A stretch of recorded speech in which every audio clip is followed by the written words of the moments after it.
What's going on, YouTube? Come back at you with another video.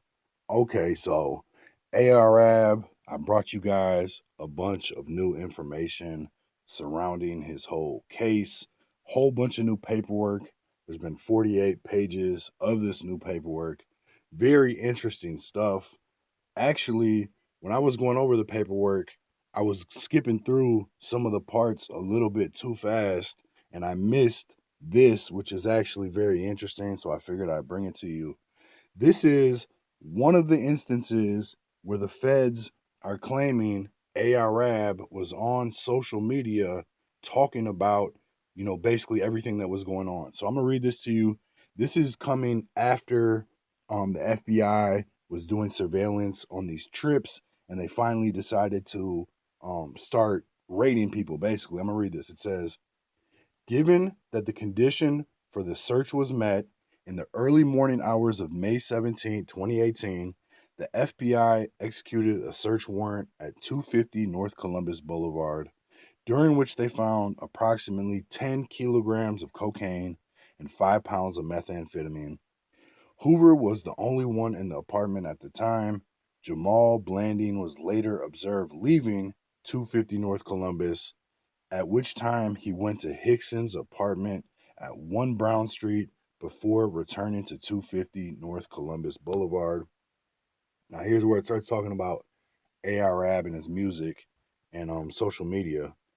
West, who is an aspiring rap music artist, subsequently recorded a rap video which the government will offer into evidence. The lyrics to the song he recorded reference the events of May 17, stating, "$250,000 loss, got a broke heart, and they snatched my dog, that's the worst part. One rat destroy everything you work for. I pray to God he don't tell him who he worked for. I woke up broke, they took 10 of them.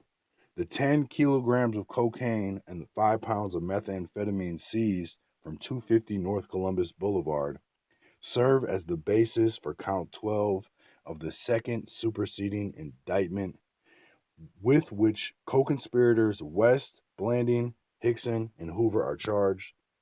Subsequently, on October 17, 2018, defendants Abdul West, Jamal Blanding, Jamil Hickson, Amir Boyer, and Daryl Baker were arrested pursuant to federal arrest warrants.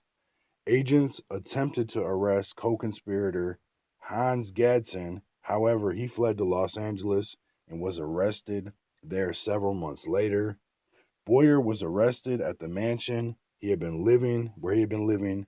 During his arrest, federal authorities seized approximately 20 pounds of marijuana and a firearm.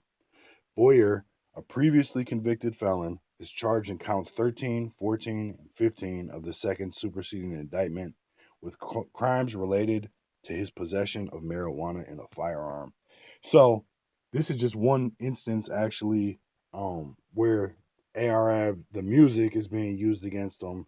There's actually an Instagram post as well where, after what they were calling the mansion was raided, ARAB was out in front of that mansion calling it his trap house.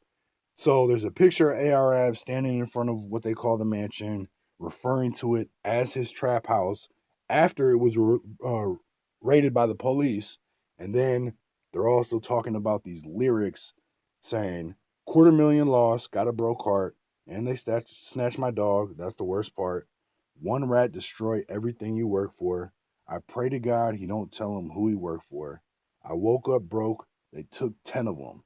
So they're saying those lyrics are in reference to the 10 kilos of cocaine that were seized by the government. This case in its whole is crazy. There's a lot of evidence on here. A lot of what they're saying too, aside from, the confidential informant that was, making these buys, things like that, they're planning to introduce a lot of social media things on social media. Apparently, people were talking on social media, sending each other they were part of group text, basically talking about these raids allegedly. So this situation is looking kind of crazy. ARAB pretty much forced to take it to trial. from my understanding, he turned down a life sentence. That was all they were offering him. Again, this is my understanding. I could be mistaken, but from what I've heard and my understanding, he was offered a life sentence. He turned it down. Obviously, why would you take a life sentence? You might as well go all the way with it and fight the charges. But things not looking good for ARAB right now. There's also people in the case who have flipped. The government has not named those people as of yet, but more than likely they're going to be forced to do a Tekashi 6ix9ine. They're going to be asked to get up on the stand and tell of everything that they know, everything that they were a part of, everything they've seen, everything they heard. This is the kind of shit the government does in order to secure convictions. In this case, a lot of this stuff isn't directly connected to ARAB as far as he didn't get caught with none of this stuff. There wasn't that much direct evidence linking him. But again, the FBI has been investigating this whole case for a while, and they've determined that ARAB is the leader of OBH, and basically that OBH is a murderous, drug dealing type of organization. Crazy shit. We'll see how this plays out in court. If you didn't watch my other video, they're saying that the actual trial after jury selection should take somewhere around 8 to 10 days, something like that. So this is not going to be a long, drawn out trial. It's going to be rather quick. The government already laid out all their evidence. For the most part, they still have a lot they said that they're going to be presenting, but a lot of it's out there. Their whole case is pretty much open for anybody to view.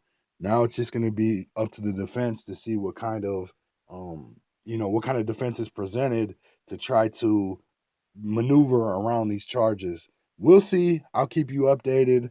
Let me know what you guys think in the comments. I appreciate you watching. Take a second, hit the like. Make sure you subscribe and ring the notification bell. I appreciate you. Peace.